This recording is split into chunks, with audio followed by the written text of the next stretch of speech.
Hello and welcome to another exciting free 100% no fool and success video. And we've got some great tips. We've got some great gifts and downloads for you. So do us a favor, check out the video. DJ's got some cool stuff. We've got some downloads for you. And we're going to talk a little bit more about video. And we're going to answer some of your questions in this very special free no fooling success video. Hello, it's DJ Eller. I just got back from performing, and I've got a quick question for you. Are you falling in love? And if so, how much is it costing you? First of all, I got a confession to make.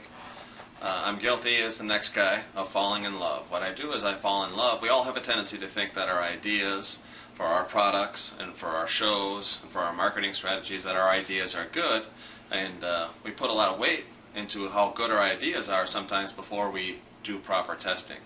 And being guilty of falling in love with your product or your service, what it does is it takes away the objectivity. You can't see what others can see, and you can't see sometimes that maybe the marketplace isn't going to react the way that you think it's going to react.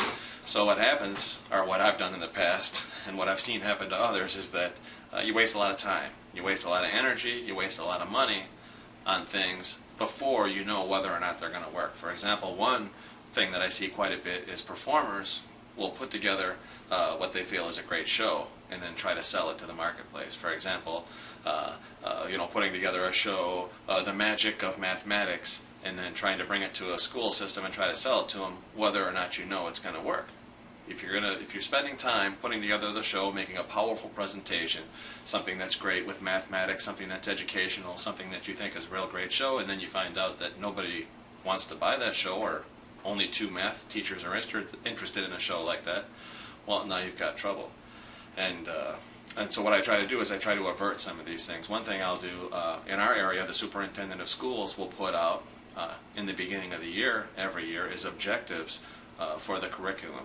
And so what I'll do is, once I know what the objectives are for the curriculum, I'll take specifically what they're trying to do and then weave it into a show. For example, the last time around they were promoting cooperation, character, and an anti-bully message was very popular. So that's specifically what I did. That's how I structured a show. I put the whole thing together in line exactly with the objectives that they wanted for the entire school district.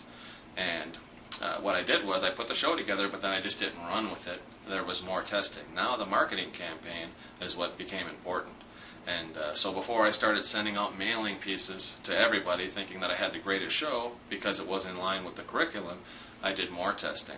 For example, what's going to work better? I started with a postcard, and then I went to an envelope, a plain envelope, and then I tested the envelope with teaser copy on it. So it was one test after another. Once I found out that the best delivery method for that time was a postcard, I changed things up a little bit. I played with the copy, the price, the guarantee. There's several things in your mailings and in your marketing strategies and campaigns that you can test.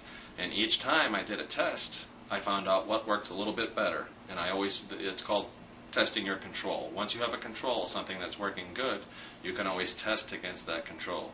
So when is the testing done? Actually, the testing isn't done. You constantly test the control. It's always testing, always changing. The marketplace is going to change. It's not always going to stay the same. Different school districts in different areas are going to react differently. Different marketing strategies work different for different performers in different areas.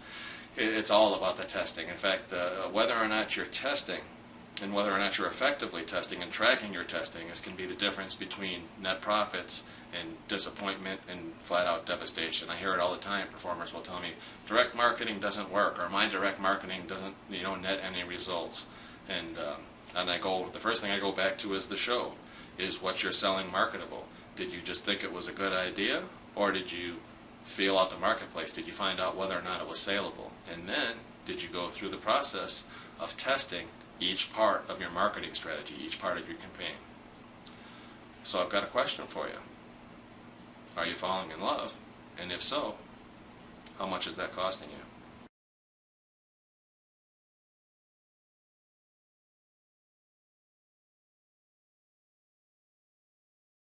I was in Las Vegas 3 years ago, and we were doing some marketing workshops, and I was walking through the process of collecting testimonials, good ways to approach the collection of the testimonials, and good ways to capture them. Right now I'm shooting this video with a Canon SD series camera. It's just a pocket camera that captures video as well. And what I do is I keep this camera with me all the time, and I'm capturing testimonials. And so when we finished up the workshop, the Success Strategies workshop, there's typically, after the seminar or workshop, somebody will come up and ask questions. Usually 1, 2, 3, 4, sometimes several people will come up and ask questions. And then these are the people that I know are interested in the subject matter, somebody that I know maybe got something from the program, and what I'll do is I'll ask them for testimonials, and that's exactly what I did. I've got a testimonial or two that I'll include with this video so you can see some examples. But and these are great testimonials. Testimonials you can use to build credibility for yourself. When you're talking about yourself, it feels a certain way to somebody, but when somebody else is talking about you and raving about you, that's how people understand better. People are going to live vicariously through other people. And so what I've done now, and I learned this just from the process of doing it, but I was collecting testimonials on the camera, and I was usually uploading them somewhere and then sending people somewhere else to see them or putting them in marketing pieces. But what happened was I was performing, and I had my camera with me, and of course I'm always trying to collect testimonials, and I realized I had the testimonials right there with me on the camera, and I could play them from the camera.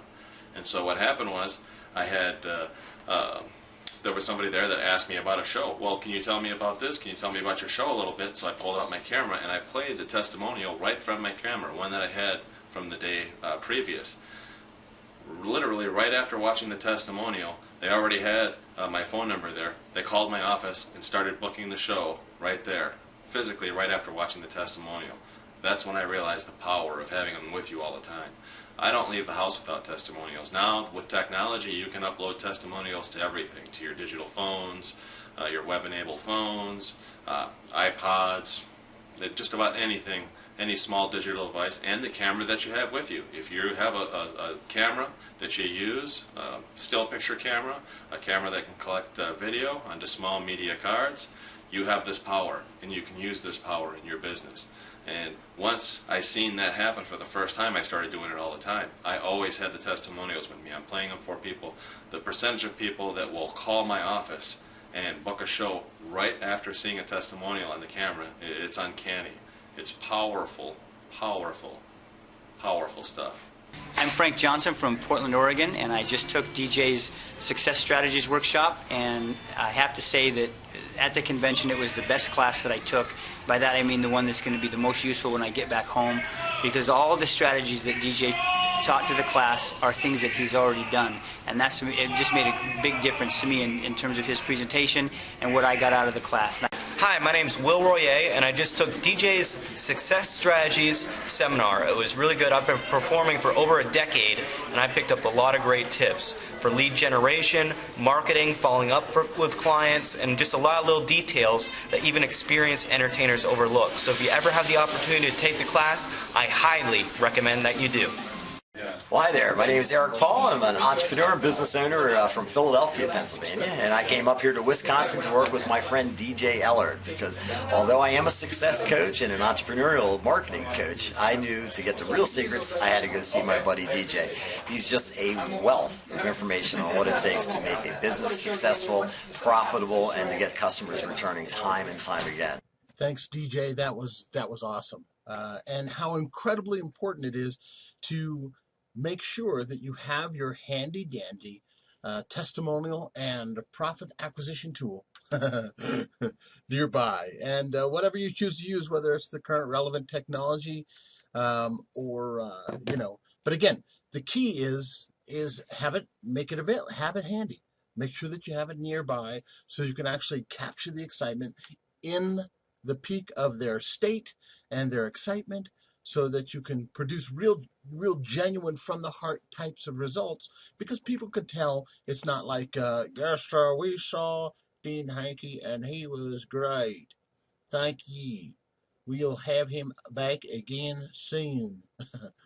or man, that was awesome. Thank you so much. And you're catching them. Everybody's walking around at the party, and it doesn't have to be a perfect example of great verbiage and masterful linguistic skills and just the right word. No, it needs to be that genuine excitement of people actually catching you in the act, and you catching rather them in the act of being genuinely excited about your product, your process, your outcome, the results that you deliver. That's what sells. That's what sells. So you're in the right place at the right time. So I also want to take a second to answer some of the questions that you guys have put in the blog below. So do yourself a favor, do us a favor, ask the questions, make the comments. As you can see, I'm pretty good about getting back to you. It emails me directly letting me know that you've made a comment. I try to come back as quick as I can if I'm available and answer those questions. And there was a lot of good questions coming. Just wanted to comment, there's a couple of folks who made some observations and thought that, like in this video, I was trying to say that, magic is no good, or that, you should teach everybody to become a trainer. No, I was just sharing with you a real live experience of me, Dean Hankey, adding value to a radio show host for his business and his situation. I love and adore and still perform lots and lots of magic. And I think you should do your passion, whatever that is. So I apologize if you got the impression that I was saying stop doing magic or be ashamed of magic or any of that. No, no, no. This is about doing your passion, doing your purpose, and making it profitable by helping other people get more of what they want, need, and desire. So let's look at some of those questions and see if I can answer them really, really quick for you, Ray, for the free success video on video. Woohoo!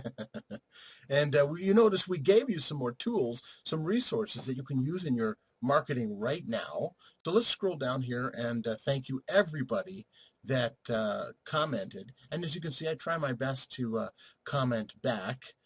This is a really good question, and I wanted to add some additional value to this question. It was really valuable. I love the resources and ideas, the casual, being casual when filming, just as we talked about again. Quick question. When you film testimonies, do you ask for permission? That's a good thing. Two things.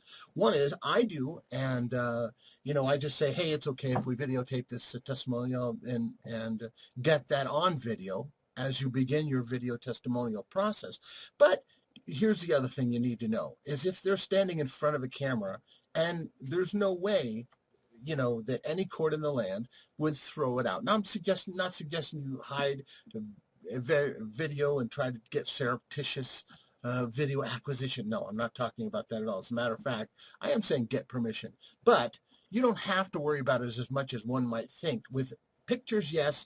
With video, no, because they're staring you straight in the camera. So any judge in the land can see that. Did you know you were being videotaped? Boom.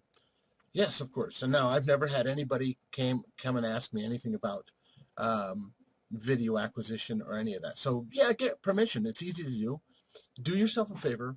Practice. Do it. Take advantage of it. If you have the resources, have your phone available or have your pocket camera available. And there's so much great technology. Sure, you can use those big cameras. But again, I'm telling you, based on experience, they start acting, they start performing if you look like you're, videotaping like Spielberg. So anyway, hope that helps. I know that you'll find this useful, and I know that your audience, the people who know, like, and trust you and want to know, like, and trust you, and you can prove to them through this powerful profit-producing medium called video, you can start building that know, that like, that trust, that relationship that allows you to serve, support, and encourage people through this connective high-tech to high-touch medium. So thank you. Keep commenting, and we'll talk to you soon. Thanks. And remember, pick up your stuff and make more comments. Thanks. Bye now.